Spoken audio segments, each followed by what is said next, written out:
السلام عليكم ورحمة الله وبركاته. ولاليغا قاليغا ميل البادونيدا دافهيدا كجوجتان وولاشين زهر عبد الكريم كسو دوادا جنالكا إفتينكا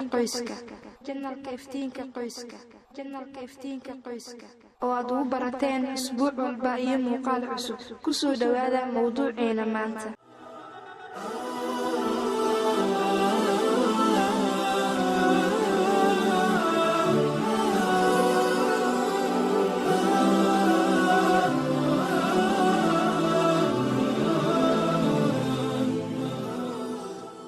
هنعين قفنا سيكستو قلد وين كوو سميان una الله si fudud si kasto dhaqaale badan u hesho dhanka fiican wax ka eeg markasta si kasto nolosha kugu adag tahay bixi wax badan hatta hadii wax yar ku soo galaan ama aad haysato la xiriir kuwa ku hilmaamay cafi kuwa ku xumeeyay ugu ducee waxa ugu wanaagsan kuwa aad jeceshahay ku bedel cabsidaada si geesinimo leh inaad u wajahdo ku bedel shalayntaada inaad casharo ka barato ku bedel walwalkaaga inaad runta aqbasho ku bedel shakigaaga inaad kalsooni yeelato ku bedel murugadaada inaad faraxsanaato ku bedel xanaaqaaga inaad naxariis yeelato xasuusnow nolosha wixii lagu ugu talgalay waad helaysaa xataa hadii ay lagu buurood hoostooda ku jiraan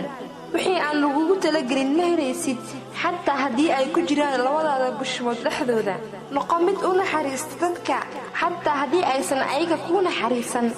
noqo mid u fidiya jacayl iyo walaalnimo xataa hadii ay caay iyo cadownimo camal u tahay noqo midka dadka caawiya xataa hadii uusan jirin cid adiga ku caawisa ha u bedelin naftaada dabeecadaada iyo dhaqankaaga dadka la dartooda xasuusnoo markasta hal shay waxaan oo dhan ma ahan wax ka dhaxeeya adiga iyo dadka kale waxa ay had iyo jeer u dhaxaysaa adiga iyo Alle u samee wax kasta Alle dartiis wabillaahi tawfiiq.